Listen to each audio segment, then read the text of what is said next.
Saya tentu senang kalau Ipung mau berdiskusi tentang penggunaan militer dalam perluasan wilayah Islam ini. Pak Ade Armando ini adalah opini yang keliru, ya. Bukan hanya keliru, sesat, ya. Memotong-motong ayat, satu potong ayat itu dijadikan sebagai framing. Anda menantang diskusi, saya siap. Dan karena itulah Humaila kemudian menyatakan bahwa ayat-ayat Al-Quran tidak bisa dianggap sebagai pedoman di sepanjang masa karena banyak isinya yang kadaluarsa konteksnya. Kita sudah tidak hidup bersyukur-syukur. Bilang ayat suci Al-Quran kadaluarsa. Iya. Oh, ayat suci Al-Quran kadaluarsa. Wah, bahaya Anda, Ade Armando.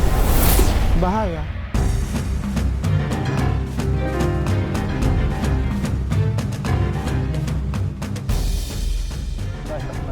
Assalamualaikum warahmatullahi wabarakatuh. Waalaikumsalam warahmatullahi wabarakatuh. Alhamdulillahirrabbilalamin. Allahumma salli wa sallim wa barik ala Sayyidina Muhammad wa ala alihi wa ashabi ajma'in. Amma ba'd. Alhamdulillah. Yang kami hormati, yang kami muliakan seluruh para penonton semuanya. Di samping saya ada Ustadz Kainama. Masya Allah, Assalamualaikum. Di samping saya ada Ustadzah Etika Nur. Dan kami saat ini berada di Komplek Taman Mini Indonesia Indah. Nah, kebetulan sedang rame video dari Abang Ade Armando. Ada yang menyatakan Ustadz kemarin terlalu terlalu nggak pantas dipanggil abang katanya. Ini komentar netizen. Iya. Tapi nggak, tetaplah kami menghormati Abang Ade Armando sebagai saudara kami, sebagai sahabat kami, sebangsa dan setanah air. Tapi tentang ini, tentang persoalan Anda menghina Al-Quran, menghina Nabi Muhammad SAW, ini persoalan beda. Persoalan beda.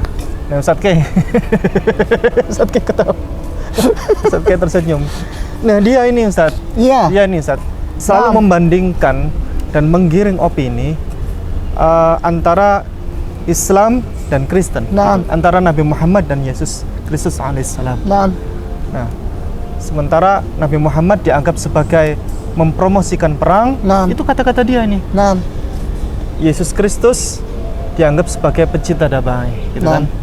Kenapa Nabi Muhammad kok tidak menyebarkan ide gagasan kedamaian saja, nggak usah perang-perang gitu, gitu kan?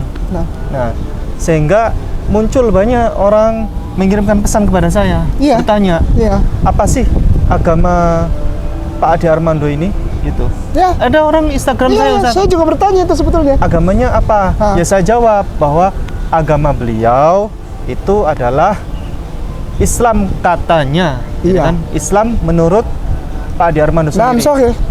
Tetapi kita tidak tahu dalam hatinya. Wallahu a'lam bishawab. Hanya Allah yang tahu dan dia sendiri yang tahu.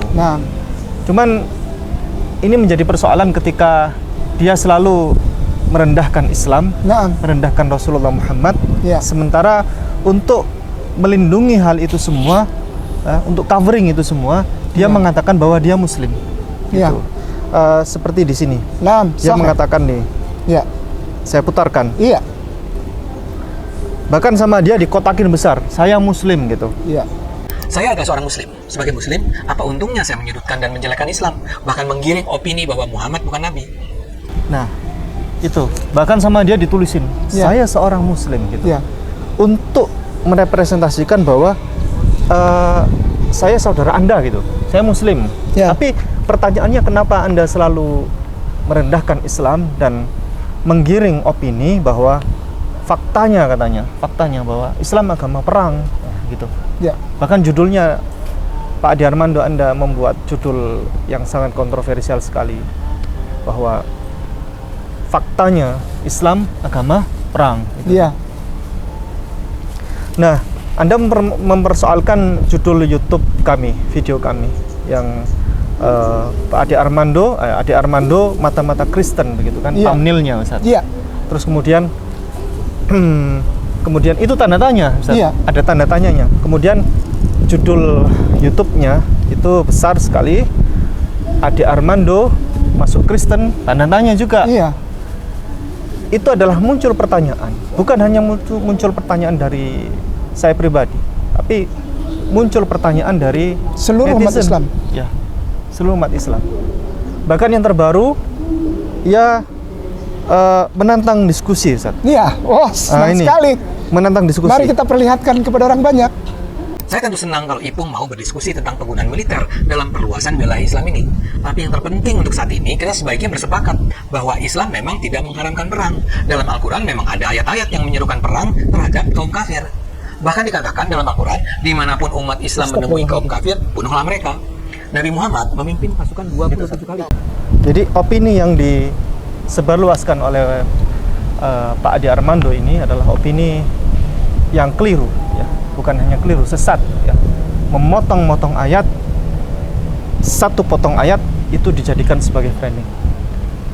Anda menantang diskusi, saya siap. Anda tinggal pilih, mau saya, mau siapapun, ada Ustadz K atau Ustadz Masyhud, Ustadz Etika Nur, siapapun, kami siap. Kami diajak untuk diskusi, kami siap berangkat, kemanapun kami akan siap berangkat. Silakan ditentukan bersama-sama di mana tempatnya, kami akan approve itu. Demikian, Ustadz K, silakan. Naam, Ya. syukron katsiran. Allahu akbar. Allahu akbar, Allahu akbar, Allahu akbar kabir walhamdulillah katsira wa subhanallahi bukratan wa asila la ilaha illallah wahdahu la syarikalah. Lahul mulku wa lahul hamdu yuhyi wa yumiitu wa huwa ala kulli syai'in qadir. Alhamdulillah, alhamdulillah wa syukrulillah, assalatu wassalam ala Rasulillah. Ustadz Ipung, Ya. Bunda Etika, Bunda Ustazah Halimah, dan juga orang tuaku ada para Bunda Sarpini bersama Putra beliau. putra beliau. Dan kita ada di depan Baitul Quran di Taman Mini Indonesia Indah. Rasulullah di dalam hadis riwayat yang sahih mengatakan demikian. Ya. Akan tiba harinya, Sijrin bisrijrin apa? Engkau akan mengikuti sejengkal demi sejengkal, Ya. sehasta demi sehasta, bahkan engkau akan mengikuti mereka. Sekali lagi, engkau akan mengikuti mereka, bahkan sampai ke lubang dop. Bahkan sampai ke lubang dop. Lalu sahabat yang mulia radhiyallahu an bertanya kepada baginda, "Ya Rasulullah, Nasara wal Yahuda, apakah ya Rasulullah, apakah nanti tiba harinya orang muslimin akan mengikuti Nasara dan Yahudi?" Lalu Rasulullah menjawab apa? Waman. Aduh, nikmat banget, Masya Allah. Waman, siapa lagi? Ternyata lubang dop itu adalah lubang biawak, Ustaz. Biawak padang pasir. Dan yang ikut ke situ berarti orang yang mengikuti biawak, begitu kan? Ya. Gambarannya. Ada orang yang muslimin sebagai pengikut biawak masuk ke lubang, Ya. ada orang muslimin yang jadi biawaknya, Ustaz. Ada muslimin yang jadi biawaknya, ada. Segitunya ya. Oh, loh, apakah ini salah? Tidak. Rasulullah itu 1400 tahun yang lalu detail, contoh. Ya. Coba bayangkan, beliau bilang ada api di dalam dasar laut. Detail nggak tuh? Detail. Ada air asin, ada air tawar di laut. Dan National Geographic baru 1978 memfilmkan hal itu. National Geographic dengan alat yang canggih turun ke bawah. Ada sungai di bawah laut. 1400 tahun yang lalu. Apalagi soal beginian, Ustaz. Digambarkan detail. Ada muslim yang mengikuti biawak ke dalam lubang dop, tapi yang paling ditekankan adalah ada muslim yang menjadi biawak, menyesatkan saudaranya muslimin wal muslimah untuk sama-sama dia masuk ke dalam lubang dop. Silakan. Begini, Ustaz. Saya pikir suhu, ini jangan dipotong ya. Ya. Saya pikir suhu nggak taunya cupu. Afwan wa asif. Cuman segitu saja pengetahuannya. Ini jangan diedit ini ketawa saya. Saya senang sekali, saya jadi tahu ini ternyata bukan suhu. Ini cupu. Masa ayat perang pakai Iya. ketelin. Aduh, saya ketawa dengarnya. Saya ketawa dengar itu. Ketika mengatakan ini begini, yang dipakai ayat sepotong itu bahkan pengucapannya salah. Salah. Kumaila kemarin mengucapkan begini, Ustaz. Ini ucapan Mbak Kumaila mengaku hafiz Al-Quran, hafidhah, mengaku hafidhah Al-Quran usia 10 tahun, 11 tahun, 12 tahun katanya. Ini yang dijadikan sebagai panduan dari Pak Adi Armando. Ini mualaf ya, ini mualaf nih. Ucapannya begini. Waqtuluhum haitsu taqiftumuhum wa akhrijuhum min akhrajukum. Katanya. Min haitsunya dia Hilang, enggak ada. Ya. Berarti bukan hafizah dia. Ya bukan. Jadi harusnya a'udzubillahi minasyaitonirrajim waqtuluhum haitsu taqiftumuhum wa akhrijuhum min haitsu akhrajukum. Begitu. Itu yang dipakai panduan Pak Adi Armando untuk memframing bahwa diperbolehkan membunuh orang kafir dimanapun, gitu kan. Terus kemudian itu dipotong, tidak dilanjutkan ayat selanjutnya atau ayat sebelumnya juga tidak dipakai. Padahal ayat sebelumnya dan ayat selanjutnya itu meneguhkan bahwa itu adalah perintah untuk membela diri. Kalau ada orang menyerang, maka kita wajib melindungi diri kita. Kita wajib mempertahankan diri. Kalau mereka berhenti, kita juga berhenti. Allah Maha Pengampun. Itu jelas. Silakan tonton Bapak Ibu para hadirin semuanya, termasuk Pak Adi Armando, Mbak Kumaila, itu di video kami yang pertama. Lengkap. Ayatnya kami sajikan lengkap. Silakan ditonton. Terjemahnya juga kami sajikan lengkap. Gitu. Baik. Bahkan Ustadz, dari framing ayat yang dipakai oleh Pak Adi Armando itu, mereka menyatakan kesimpulannya bahwa Al-Quran itu adalah kitab suci yang tidak bisa digunakan untuk sepanjang zaman. Penista. Ini katanya. Ayat-ayat yang turun semasa damai. Itulah yang dijelaskan Kumaila. Kumaila tidak dengan semena-mena memotong ayat. Dia misalnya mengutip ayat yang berbunyi, perangilah orang kafir dimanapun kalian temukan, usir mereka dari tempat mereka mengusir kamu. Dia kemudian menjelaskan bahwa ayat semacam itu adalah ayat yang lahir dalam suasana perang. Dan karena itulah Kumaila kemudian menyatakan bahwa ayat-ayat Al-Quran tidak bisa dianggap sebagai pedoman di sepanjang masa, karena banyak isinya yang kadaluarsa konteksnya. Masya Allah, Kita sudah tidak hidup bersuku-suku. Astagfirullahaladzim, bilang ayat suci Al-Quran kadaluarsa? Iya. Oh, ayat suci Al-Quran kadaluarsa? Wah, bahaya Anda, Adi Armando. Bahaya. Baik, lanjut sedikit dari saya insyaAllah. Masya Allah, astagfirullahaladzim.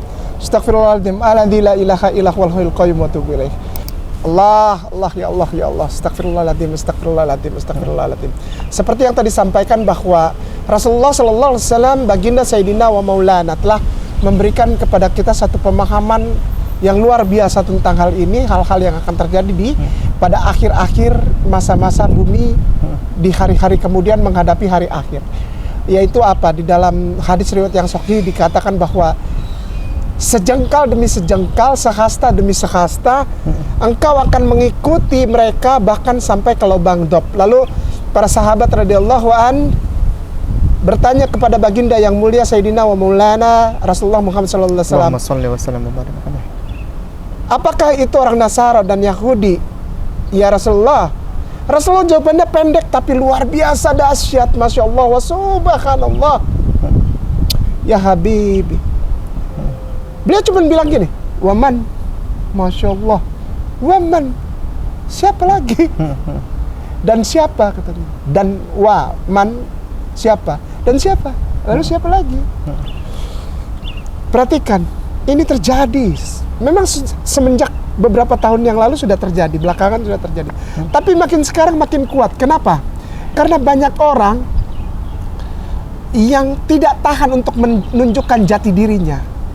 Dia muslim yang mengikuti biawak ke lubang dob, atau dia biawaknya, itu tidak bisa dipungkiri. Dan makin kesini makin akan ditunjukkan. Contohnya kejadian ini ada Armando ini, yang saya bilang tadi di depan, dan mohon tidak diedit. Saya pikir suhu, nggak taunya cupu, pengetahuan nggak ada, bawa-bawa sejarah yang sama sekali bertentangan, membawa ayat-ayat suci Al-Quran yang engkau tidak menyebutkan bahasa Arabnya, engkau tidak sebutkan. Iya. Engkau terjemahannya, engkau mengikuti seorang perempuan yang bahkan mengutip ayat Al-Quranul Karim saja salah, membuang satu itu di dalam bahasa Arab. Itu ada gramatikal yang kalau jika kalimat atau kata itu diambil, maka akan merubah semua posisi. Betul. Satu gramatikal itu grammar. Ade Armando cupu, nggak tahu bahwa kalimat tersusun jika ada satu part yang diambil maka akan berubah semuanya. Ayolah, Ustadz boleh ketik. Ya. Dia Siap. bilang katanya Islam itu mengajarkan perang, tidak seperti Kristen yang udahlah Tidak seperti Yesus katanya. tidak seperti Yesus. Yesus bawa damai. Bawa damai dan Al-Quran itu mengajarkan perang. Coba lihat Yesus itu hanya damai saja. Kayak di Teos, pemirsa, engkau lihat bahwa ada orang yang mengaku Islam, kita nggak tahu. Wallahu alam bisawab. Wallahu alam bisawab. Dia muslimin atau dia biawak. Kayak di Teos, caya di Teos tulisannya. Caya di Teos, caya di Te spasi Eos, nov spasi novit enim, novit enim spasi dominus qui, QUI, dominus qui, benar, dominus qui. Ikutin ya pemirsa, caedite eos novit enim dominus qui. Caedite eos novit enim dominus qui sunt eius. Baca itu apa, Ustaz? Saya baca ya. Iya, baca. Caedite eos novit enim dominus qui san eius adalah sebuah kalimat dalam bahasa Latin yang konon dituturkan oleh Legatus Paus dan Kepala Biara Sintersien Arnaud Amalric sebelum terjadinya pembantaian di Béziers yang merupakan tindakan militer pertama selama Perang Salib Albigensia. Terusin. Secara harfiah kalimat ini berarti bunuh mereka karena Tuhan tahu mereka yang merupakan miliknya. Terjemahan lain adalah bunuh mereka semua biar Tuhan yang memilah mereka. Kutipan lain yang tercatat adalah Neca eos omnes Deus agnoset. Syukron. Ya. Ada Armando tahu ini enggak? Yang menghentikan pembantaian massal di Béziers. Katanya tahu sejarah. Aduh. Caedite eos novit enim dominus qui sunt eius. Ayolah. Ini yang menarik ini, saya kaget Ustaz. Baca. Bunuh mereka semua biar Tuhan yang memilah mereka. Siapa yang ngomong itu siapa?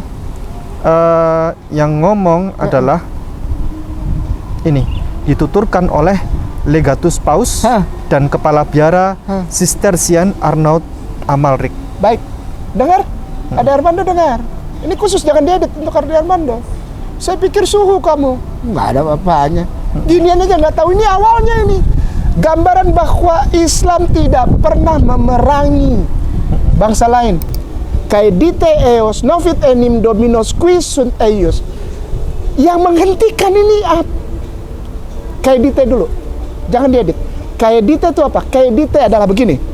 Masuk tentaranya Paus ke daerah Béziers. Di situ ada Muslimin, ada Katolik, ada Ortodoks, ada Protestan. Sekali lagi, masuk ke Béziers. Lalu ada Islam, ada Katolik, ada Ortodoks, ada Protestan di situ. Mereka masuk, mereka tidak tahu mau memerangi yang mana. Lalu dari traktat Tahta Suci bilang apa? Bunuh semua. Bunuh semua. Nanti Tuhan yang pilih. Ada Armando, Anda bilang ini damai? Yang menghentikan Caedite siapa? Salahuddin. Diberkahi Allah.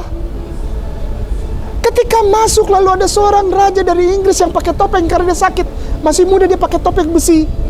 Hey, come on. Anda tahu sejarah ini enggak? Namanya The Paradise City. Historical of the Paradise City. Aduh, nggak tahu juga, ampun. Pasti tidak tahu. Aduh, Salahuddin masuk lalu dia bilang, kami perangi Anda. Karena Anda telah mengotori tempat suci dan Anda menzolimi Yahudi dan membunuh mereka, membantai mereka orang Yahudi di dalam Yerusalem, peristiwa Yerusalem yang berdarah itu. Iya. Yang darah sampai setumit itu. Ya Allah. Pembantaian Yerusalem Massacre. Ada Armando nggak tahu Yerusalem Massacre? Yang membela orang itu siapa? Islam. yang mulia diberkahi Allah, Salahuddin Al-Ayyubi. Raja itu udah kalah, tapi masih nyolot. Dibilang gini, bawalah keluargamu, istrimu, anak-anakmu, dan semua perempuan, anak-anak, orang tua keluar dari situ. Yang punya masalah itu saya sama kamu saja. Dan tentara. Sudah kalah. Keluar mereka. Akhirnya di situ ikut dia keluar. Yang pakai topeng ini, si raja yang pakai topeng yang sakit itu. Akhirnya meninggal Buddha. Dia keluar. Lalu dia bilang, pergilah engkau. Kami melindungi engkau. Itu orang yang jahat itu dilindungi sampai perbatasan. Ade Armando nggak tahu. Selamat deh. Terakhir sebagai penutup, Ya. Lukas 14:26 ya. Lukas 12:26 apa Lukas 14:26? Yang itu yang sebentar. Lukas ada 14:26 benar. Baca keras-keras. Ade tahu. Biar Ade tahu. Ade Hermando gaya doang. Jangan Ini edit ya. banyak yang bertanya, Ustaz. Ya. Kemarin banyak yang komentar juga bahwa ini Ade Armando menyinggung tentang Islam adalah agama perang. Iya. Ya. Cuman kok Kristen dibawa-bawa ini? Iya, ini kan. Enggak maksudnya. Makanya saya jawab dua sisi. Enggak, maksudnya para netizen, Iya. terutama saudara kami dari Kristen, banyak yang komentar begitu. Iya. Tolong dong jangan bawa-bawa Bible, Iya. jangan bawa-bawa Kristen. Nggak ada hubungan sama yang dibahas oleh Pak Ade Armando begitu. Iya. Nah, begini. Iya, begini. Persoalannya Pak Ade Armando itu membandingkan Rasulullah Muhammad dengan Yesus Kristus. Iya. Selalu dibandingkan gitu. Rasulullah panglima perang, memimpin perang, mempromosikan perang katanya Pak Ade Armando. Kemudian membunuh 27 kali peperangan gitu kan. Terus kemudian Yesus Kristus menyebarkan perdamaian. Terus kemudian kasih tampar pipi kanan, tampar pipi kiri, kasih ke pipi kiri. Iya. Kemudian tapi selama ini tidak ada Ustadz di dunia ini yang niru seperti itu. Ada orang tua, anaknya yang perempuan yang nomor 1 diperkosa, terus kemudian dikasihkan nomor 2. Ini nomor 2. Nggak ada. Begini saudaraku, sayang Kristen dan Katolik yang nonton, jangan baper. Jangan salahkan kami hanya merespons. Karena agama kami direndahkan sedemikian rupa sampai dibilang Al-Quran sudah tidak up to date. Ini merendahkan kitab suci kami. Kalau Anda sayang sama iman Anda Kristen, bela di depan Armando. Kami sedang membela Al-Quranul Karim kami yang diinjak-injak sama dia. Begini sebagai penutup, Ustadz silakan. Ya, Lukas pasal 14 ayat 26. Ya. Ini yang ngomong Yesus Kristus langsung. Ya. Soalnya warnanya merah. Ya. Kalau warna merah ini berarti Yesus yang ngomong. Ya. Baik. Jikalau seorang datang kepadaku dan ia tidak membenci bapaknya, ibunya, istrinya, anak-anaknya, saudara-saudaranya laki-laki atau perempuan, bahkan nyawanya sendiri, ia tidak dapat menjadi muridku. Bapak, ibu, istri, anak, saudara perempuan, saudara laki-laki, adik, benci mereka. Ini damai? Silakan Ustaz. Iya, jadi Pak Ade Armando selalu membandingkan katanya Yesus Kristus seperti itu. Ini jawaban termasuk yang video kami yang pertama, yang kedua sudah clear ya, lengkap ya. Ini ditambahin oleh Ustadz K. Ya, saya tunggu kapan Ya, kita diskusi. Lukas 14 ayat 26. Kepada Ustazah Etika Nur dipersilahkan.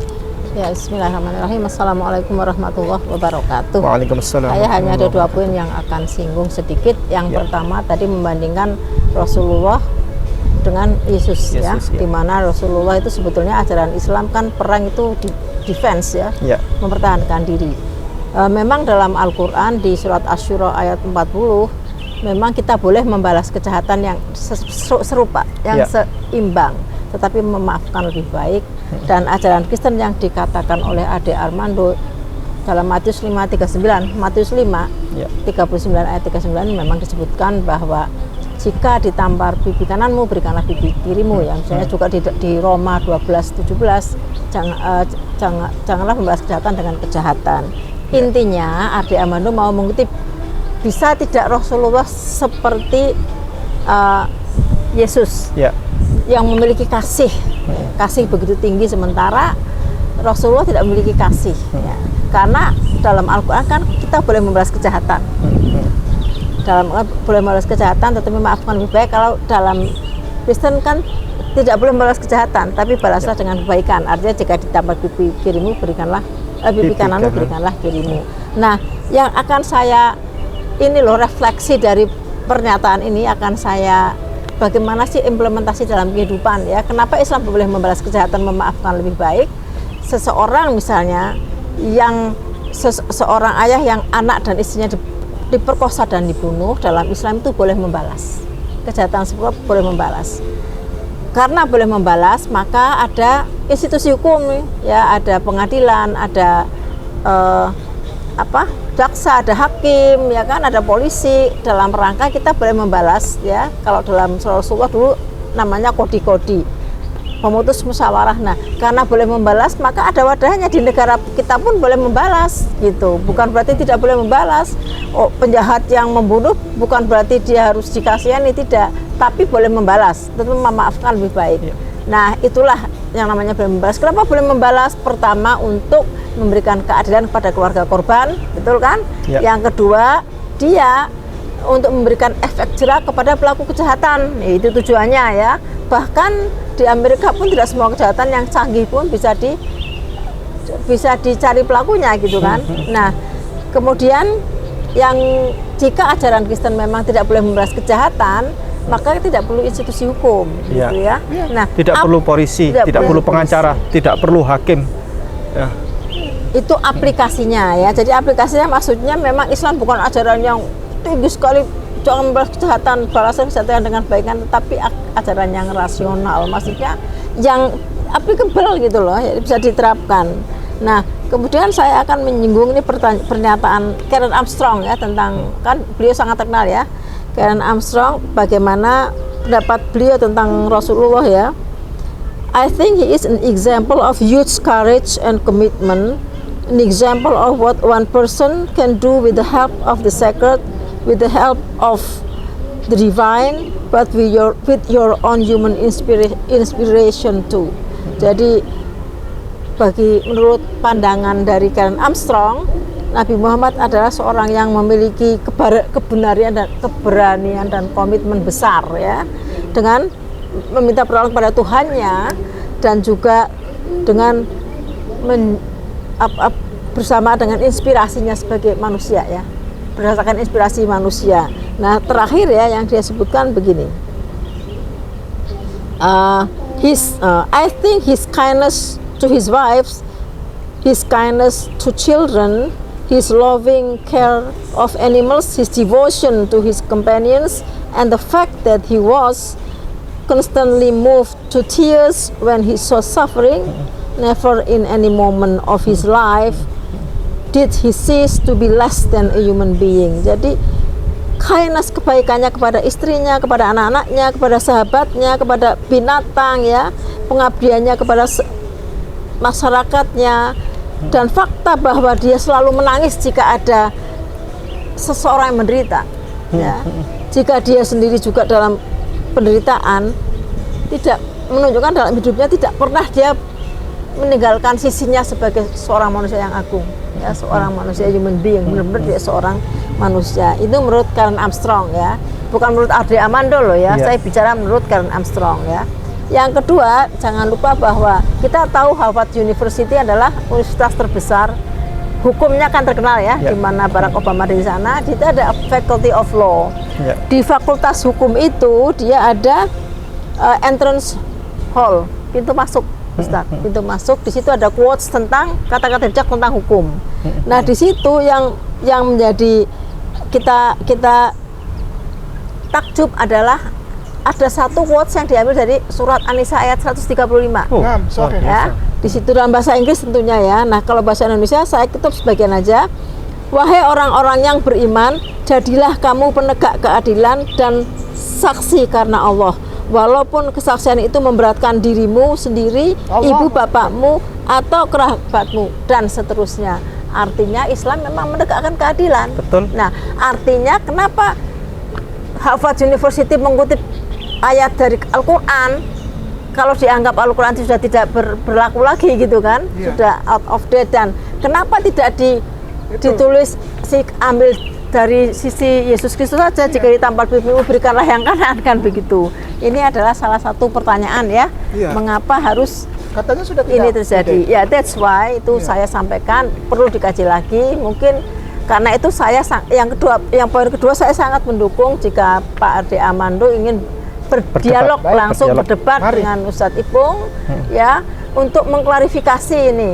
Karena sebagai laki-laki ya, saya yakin dia seorang gentleman Iya. yang berani mempertanggungjawabkan perkataannya, Iya. apakah sesuai dengan tertulis atau tidak. Iya. Dia akan mempertanggungjawabkannya Iya. karena dia takut kepada Tuhannya jika dia seorang muslim. Iya. Karena dalam Islam kan memang kita dituntut perbuatan kita dunia akhirat ya. Iya. Artinya apa yang tidak ada penebusan dalam Islam, apa yang kamu lakukan ya kamu akan menuai. Iya. Ya, saya sangat salut dan mengapresiasi jika Pak Armando, Pak Ade ini ya, saya respect jika mau berdialog berdasarkan kitab suci, berdasarkan data-data yang ada. Saya sangat menghormati ya, dan mungkin kita bisa search di internet sih, the most occupied countries. Coba cek negara penjajah terbesar dunia, negara mana saja, top ranking 10 ya. Ya. Apakah negara Islam, coba dicek ada. Ya. Ya, jadi untuk membuktikan itu salah satunya, dan silakan itu dari saya. Semoga dengan adanya jawaban ini akan lebih kondusif ya. Kita mencintai Indonesia sebetulnya dengan apa ya, supaya damai ya, tidak ada konflik. Nah, tapi ini kan memang hak kita untuk mengklarifikasi apa yang disampaikan oleh Pak Ade Armando. Sekian dari saya. Wassalamualaikum warahmatullahi wabarakatuh. Waalaikumsalam warahmatullahi wabarakatuh. Baik, demikian terima kasih kami sampaikan, semoga bermanfaat. Kami tunggu jawabannya. Barakallahu fikum. Jazakumullah khairan katsira. Assalamualaikum Assalamualaikum. warahmatullahi wabarakatuh. Waalaikumsalam. Waalaikumsalam warahmatullahi wabarakatuh. よそこらからはすべてのものも誰か作ったか誰でもできないけれどAllahしか作れないのははっきりとわかった